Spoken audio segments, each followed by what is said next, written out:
13 number 13 number का प्रश्न।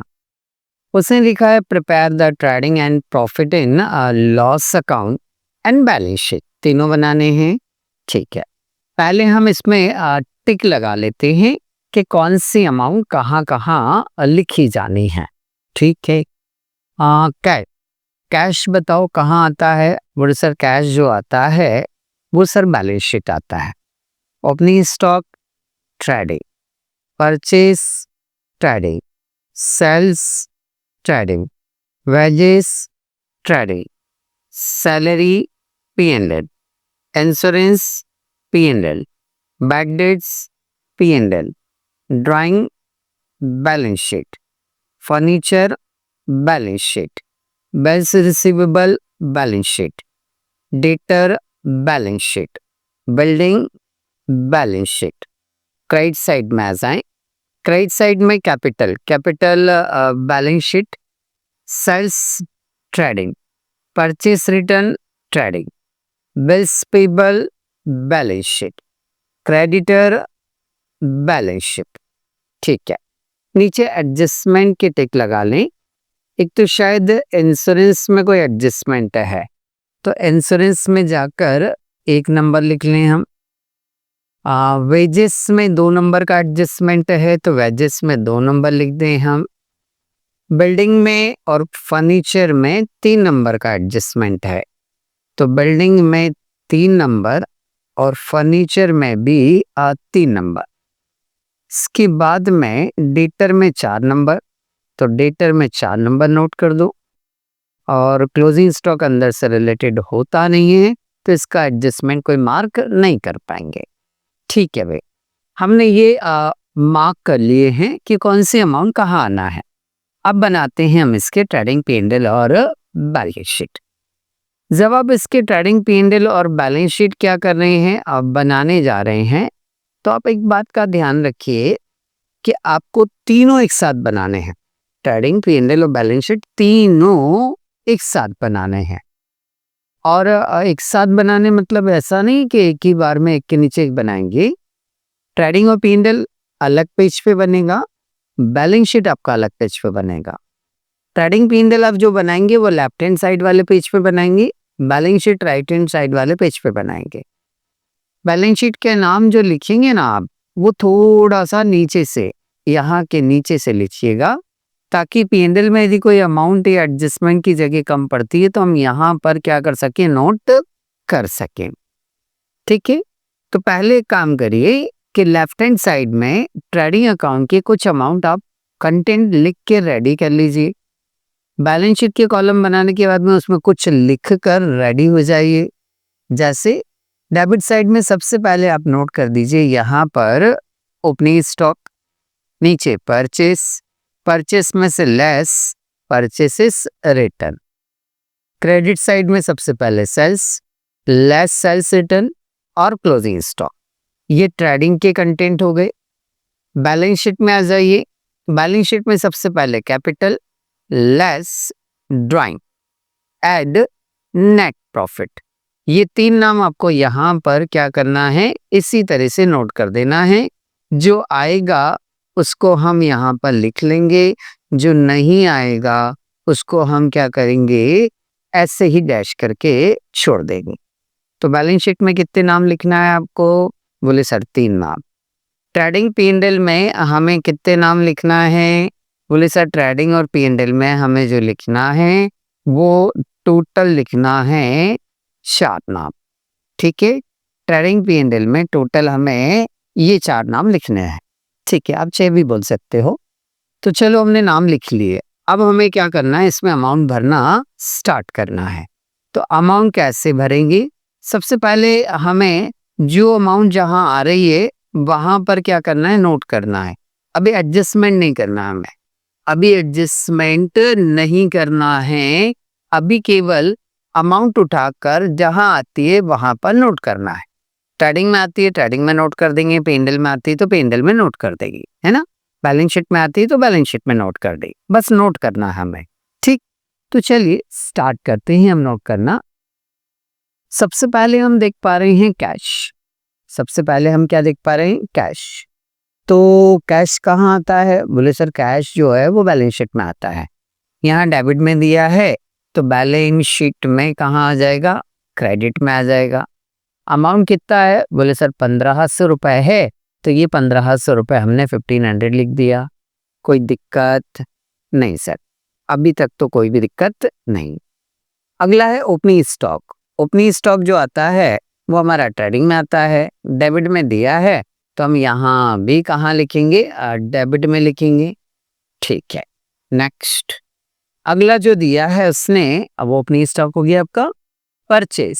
Purchase भी ट्रेडिंग में आता है, यहाँ कहाँ दिया उसने? डेबिट में, तो हम यहाँ भी कहाँ लिखेंगे? डेबिट में लिखेंगे। Okay, next. अगला अगला उसने दिया है sales return. Sales return debit में दिया है तो हम यहाँ भी डेबिट में ना लिखते हुए कहाँ लिखेंगे? क्रेडिट में। सर सर सर ऐसा क्यों? मैंने बताया था जो अमाउंट लेस होती है उसमें हमारी ट्रिक काम अपोजिट साइड में जाके करती है। तो डेबिट में दिया है तो डेबिट में नहीं लिखना, कहाँ लिखना है? क्रेडिट में। ये 500 लिख दिया हमने। Okay sir, wages. वेजेस जो है वो हमारा ट्रेडिंग का कंटेंट है, यहाँ कहाँ दिया है? डेबिट में, तो हम कहाँ लिखेंगे? डेबिट में लिखेंगे। वेजेस में कोई एडजस्टमेंट है? एडजस्टमेंट है तो कहाँ लिख दिया हमने? अंदर लिख दिया। ठीक है, नेक्स्ट आगे चलो। वेजेस के बाद में सैलरी एंड वेजेस लिखा हुआ है, मतलब वो जो पहले नाम होता है उससे अपन लिखते हैं, दूसरे नाम से अपने को कोई मतलब नहीं होता है। तो ये सैलरी है, सैलरी है मतलब P&L में आएगा, P&L में आएगा तो ये लिखा हमने P&L के डेबिट साइड में।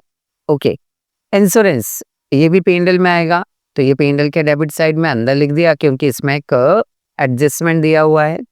बैड डेट्स ये भी P&L के डेबिट में आएगा, डायरेक्ट बाहर लिख देंगे। ड्राइंग बैलेंस शीट में आता है, डेबिट का कहाँ लिखना अपने को? क्रेडिट साइड में। बट ये भी तो लेस वाला आइटम है सर, तो ये क्रेडिट में थोड़ा ना आएगा, ये तो कहाँ लिखना पड़ेगा? डेबिट में। हाँ हाँ बिल्कुल, इसका मतलब सही समझ रहे हो आप। तो ये डेबिट में आ गया हमारा 2000 रुपये ड्राइंग। ठीक सर, ठीक ठीक ठीक, नेक्स्ट। अगला देखिए हम, अगला क्या दिया हुआ है? बोले सर फर्नीचर। फर्नीचर मेरी एसेट से डेबिट में दिया है, उठाकर कहाँ लिखेंगे हम? क्रेडिट साइड में। ये लिखा हमने 5000 अंदर। अंदर क्यों लिख दिया? अरे बेटा एडजस्टमेंट है तो अंदर ही लिखना पड़ेगा ना। बिल्स रिसीवेबल डेबिट दिया हुआ है, तो डेबिट दिया है तो फिर अपन कहाँ लिखेंगे इसको? क्रेडिट साइड में। तो ये क्रेडिट साइड में लिखा हमने 3500 रुपए। ठीक है, ये भी कंप्लीट हो गया। नेक्स्ट अगला देखिए हम, अगला क्या दिया है? सर डेटर से है, डेटर डेबिट में दिया हुआ है तो मैं कहाँ लिखूंगा? क्रेडिट साइड में लिखूंगा। ये लिखा मैंने डेटर 10,000 रुपए। ठीक है, ये भी हो गया। डेटर के बाद में बिल्डिंग सर डेबिट में दी है तो मैं कहाँ लिखूंगा? क्रेडिट साइड में लिखूंगा। ये लिखी मैंने 27,000। ठीक है, बिल्डिंग भी हो गई। ये मेरा डेबिट साइड का सारा कंटेंट कंप्लीट हुआ। आ जाओ क्रेडिट साइड में। क्रेडिट साइड में सबसे पहले है कैपिटल बैलेंस शीट के डेबिट साइड में आएगी। यहाँ क्रेडिट में है तो बैलेंस शीट के कहाँ आएगी? डेबिट साइड में। तो ये लिखी हमने कैपिटल का अमाउंट कितना है? बोले सर 50,000 रुपए। ठीक। सेल्स ट्रेडिंग में आती है और यहाँ क्रेडिट है तो हम भी कहाँ लिखेंगे? क्रेडिट में। Okay, next. सेल्स के बाद देखें हम, सेल्स के बाद है परचेस रिटर्न यहाँ क्रेडिट में है तो यहाँ क्रेडिट में नहीं आएगा, इसे कहाँ लिखना पड़ेगा? डेबिट साइड में लिखना पड़ेगा। तो ये लिखा मैंने 1000। सर इसमें क्रेडिट का क्रेडिट क्यों नहीं गया? अरे बताया ना, जो अमाउंट लेस होती है उसमें अपोजिट रूल लगता है कि क्रेडिट में लिखने की बजाय कहाँ लिखेंगे हम? डेबिट में। तो ये 1000 लिख दिया हमने। 20,000 में से 1000 लेस करेंगे, 19,000 बाहर आ जाएगा। नेक्स्ट आगे चलते हैं हम। अगला परचेस रिटर्न हो गया। बिल्स फेबल मेरा बैलेंस शीट का कंटेंट है, अभी क्रेडिट में है। कहाँ है? क्रेडिट में है तो क्रेडिट से उठकर कहाँ आ जाएगा? डेबिट साइड में आ जाएगा। तो ये बिल्स पेबल का अमाउंट लिखा हमने 4,000 रुपीज। Okay, next. अगला जो है वो है आपका क्रेडिटर। क्रेडिटर भी आपका कहाँ दे रखा है, क्रेडिट में, तो यहाँ आकर कहाँ लिखूंगा मैं इसको, डेबिट साइड में लिखूंगा। ये लिख दिया मैंने 5,000 रुपीज। ठीक ठीक ठीक ठीक ठीक ठीक। नेक्स्ट अगला देखिए भाई, अगला क्या दिया उसने, अगला उसने दिया हुआ है, बोले सर अगला क्या दिया हुआ है, ये तो सर कंप्लीट हो गया ना। अच्छा कंप्लीट हो गया क्या, ठीक है ठीक है। चलो भाई इतना हमने यहाँ पर कंप्लीट कर लिया है। अब हमें इसमें क्या करने हैं, एडजस्टमेंट करने हैं। तो चलिए एडजस्टमेंट पर आ जाते हैं हम। एडजस्टमेंट में सबसे पहला अच्छा जो एडजस्टमेंट हो गया उनके इफेक्ट कितने देना है, 2। कोई भी एडजस्टमेंट है तो उस एडजस्टमेंट के आपको इफेक्ट कितने देना है, 2 इफेक्ट देना है, ये ध्यान रखना है। बस आप लोग गलती इसी में करते हो कि एक ही इफेक्ट देते हो और अगला एडजस्टमेंट पढ़ना चालू कर देते हो। हाँ, पहला एडजस्टमेंट हम देखें तो प्रीपेड इंश्योरेंस दिया है उसने, प्रीपेड इंश्योरेंस दिया हुआ है तो प्रीपेड लेस होगा। प्रीपेड इंश्योरेंस जो है वो 250 है, तो इंश्योरेंस में से जो इंश्योरेंस का अमाउंट 800 रुपए दिया है, इसमें से 250 जो है वो लेस हो जाएगा। 800 में से 250 प्रीपेड के नाम से हमने क्या करना है, लेस कर देना है। तो ये आ जाएगा आपका 550। ओके, ये कितना इफेक्ट हुआ, बोले सर ये एक इफेक्ट हुआ, एक इफेक्ट और देना है। ये अमाउंट मैंने कहा कौन से साइड में माइनस की है, बोले सर डेबिट में माइनस की है।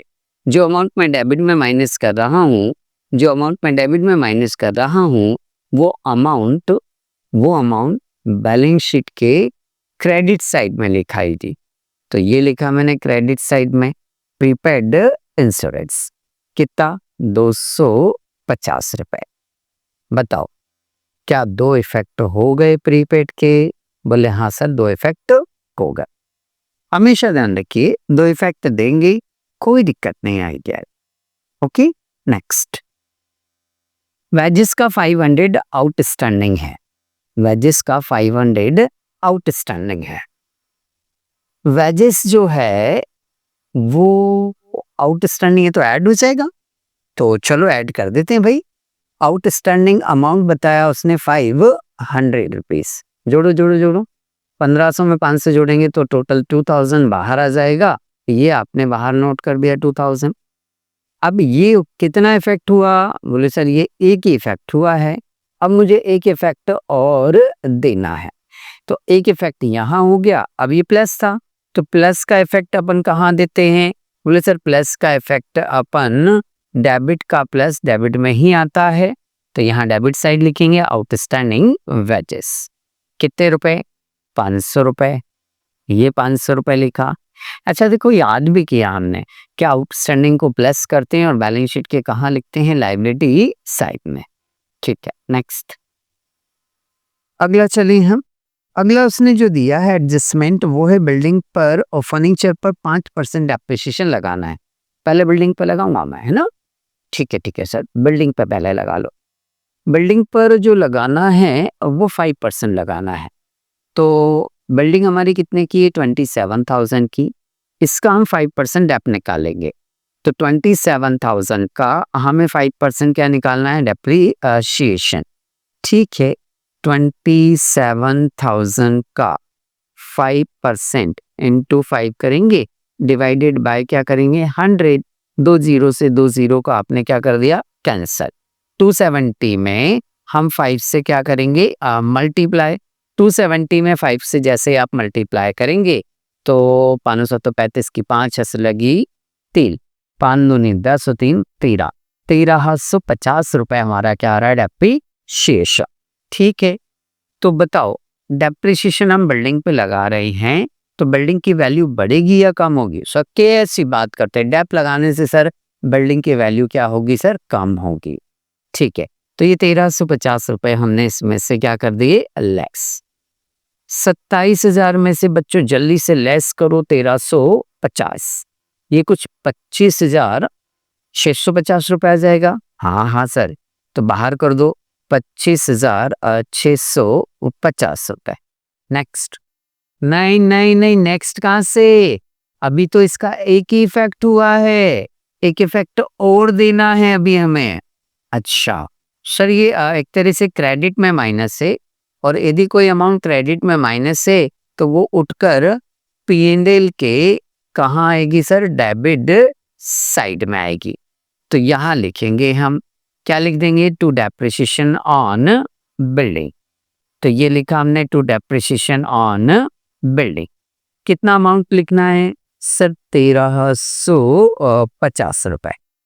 ये दो इफेक्ट अब हमारे कंप्लीट हुए। ओके, नेक्स्ट अगला पॉइंट देखो बेटा। अगला वही है, इसमें फर्नीचर पर 10% ऐप लगाना है। तो फर्नीचर पर 10% ऐप लगाना है, तो बताओ जल्दी से, फर्नीचर का 10% कितना आएगा? 5000 है, 5000 का 10% कितना होता है? हाँ सर, 500 रुपये होता है। लेस करेंगे, लेस करेंगे तो ये 4500 बाहर आ जाएगा। ये नोट कर दिया हमने। अब इस 500 जो माइनस हुआ है वो क्रेडिट में माइनस है, तो पी&एल के कहाँ आएगा? डेबिट साइड में आएगा। तो ये डेबिट साइड में लिखा हमने, डेप्रिसिएशन ऑन फर्नीचर। ये लिख दिया हमने, डेप्रिसिएशन ऑन फर्नीचर। कितने रुपीस है सर? 500 रुपीस है। नेक्स्ट अगला। अगला देखिए हम, तो एडजस्टमेंट है। डेटर का 5% हमें प्रोविजन बनाना है। डेटर का 5% हमें बैड डेट्स का रिजर्व बनाना है। बैड डेट्स का रिजर्व बनाने का मतलब सीधा सा है कि ये जो आपका डेटर है 10,000 रुपीज, इसमें से 5% अमाउंट, पहले तो 10,000 का 5% निकालो, कितना आता है 10,000 का 5%? 500 रुपया। अब ये जो रिजर्व बना रहे हैं हम, इसका मतलब क्या है? इसका मतलब ये है कि डेटर 10,000 में से 500 रुपए जो है वो आपके डूब जाएंगे, बैकडेट्स हो जाएंगे। और जब अमाउंट क्या होता है? बैकडेट्स होता है। जब अमाउंट क्या होता है? बैकडेट्स होता है। जल्दी बताओ, डेटर बढ़ेगा आपका या डेटर कम होगा? बोले सर डेटर जो है वो कम होगा। तो फटाफट लेस कर दो, और बाहर लिखा हमने 9,500 रुपए। ठीक है, अब इसके दो इफेक्ट देना है। ये अमाउंट यहाँ माइनस हुई है, और जो अमाउंट यहाँ क्रेडिट में माइनस हुई है वो पी&एल के कहाँ लिखाएगी? डेबिट साइड में लिखाएगी। ठीक है सर, तो ये लिखा टू न्यू वीडियो।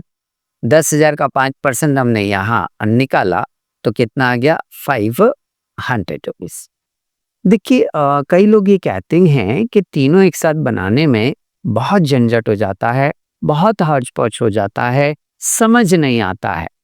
बट मैं ये कहता हूँ हमेशा कि जब ट्रेडिंग पी&एल बैलेंस शीट तीनों बनाते हैं तो हमें समझ बहुत अच्छा आता है, कोई झंझट नहीं है, कोई दिक्कत नहीं आती है।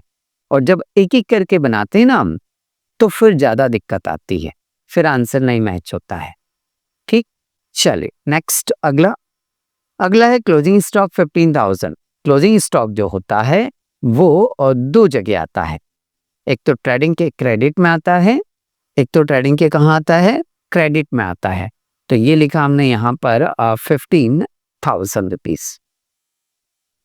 और एक बैलेंस शीट के असेट्स में आता है, तो ये असेट साइड भी हमने कितना लिख दिया? 15,000 रुपीज। ठीक है, दोनों जगह दो इफेक्ट हो गए क्या इसके? बोले हाँ सर, एक इफेक्ट सर हमने यहाँ ट्रेडिंग का क्रेडिट साइड में दिया, तो दूसरा इफेक्ट हमने बैलेंस शीट के एसेट साइड में दे दिया। क्या सारे एडजस्टमेंट हो गए? बोले हाँ सर, सारे एडजस्टमेंट हम कंप्लीट कर चुके हैं। तो अब क्या करना है? बोले सर हाँ, क्या करना है? टोटल लगाना है सर, वो क्या करना है? तो चलो ट्रेडिंग की टोटल लगा लेते हैं हम। ट्रेडिंग में ये दो अमाउंट है बेटा, 24,500 और 15,000। प्लस करो 39,500 जो है वो क्रेडिट की टोटल है। डेबिट में हमारे पास जो अमाउंट है वो एक तो 10,000 है, एक 19,000 है, एक 2,000 है। ये तीनों अमाउंट को क्या करेंगे? हम ऐड करेंगे। 2,900, 2,30 और 31,000 रुपए डेबिट की टोटल हो रही है। 39,500 में से 31 लेस करेंगे तो 8,500 कम पड़ रहा है। कम कौन सी साइड पड़ रहा है सर? डेबिट साइड कम पड़ रहा है। डेबिट साइड कम पड़ता है तो क्या कहलाता है आपका? ये ग्रॉस प्रॉफिट कहलाता है। तो लिख दीजिए 8,500 रुपीज। ये 8,500 लिखा हमने। ओके, दोनों तरफ की टोटल क्या हो जाएगी? 39,500, 500। यहाँ तक आपका कंप्लीट हुआ ट्रेडिंग अकाउंट। ठीक है, फिर क्या करना अपने को?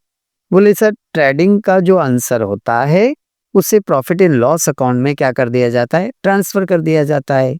तो ये जो ग्रॉस प्रॉफिट इधर आया था वो ट्रेडिंग के जस्ट नीचे यहाँ पर ट्रांसफर हो जाएगा बाय ग्रॉस प्रॉफिट। कितना अमाउंट है? बोले सर 8500 रुपीज। तो ये लिख दिया मैंने 8500। ओके, अब क्रेडिट में तो देखो कुछ भी नहीं आया, तो क्रेडिट की टोटल कितनी हो गई? 8500। ठीक है, डेबिट में तो बहुत सारे कंटेंट हैं, तो डेबिट के सारे अमाउंट को क्या कर लीजिए? प्लस कर लीजिए। डेबिट का अमाउंट प्लस करने पर आ रहा है 6100। बड़ी टोटल में से छोटी टोटल को क्या करेंगे आप? लेस करेंगे। तो लेस करने पर डिफरेंस आ रहा है आपका 2400 रुपीज।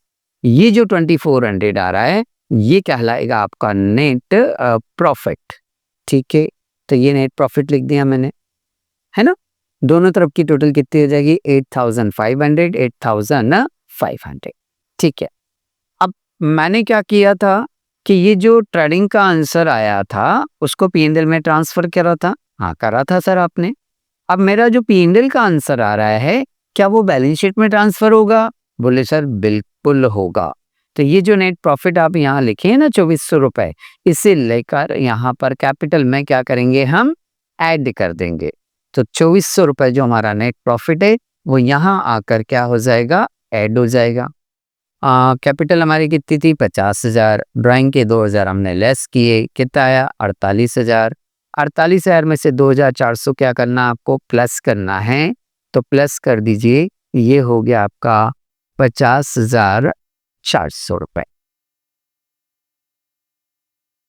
ठीक है, ये 50,400 रुपए हो गया। और कुछ? बोले सर अब कुछ भी नहीं है।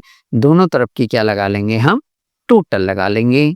तो मैंने लाइबिलिटी साइड की टोटल लगाई, ये कुछ 59,900 आ रही है।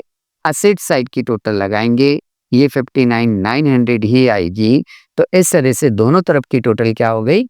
बराबर हो गई। और यहाँ आकर आपका ये क्वेश्चन कंप्लीट हो जाता है।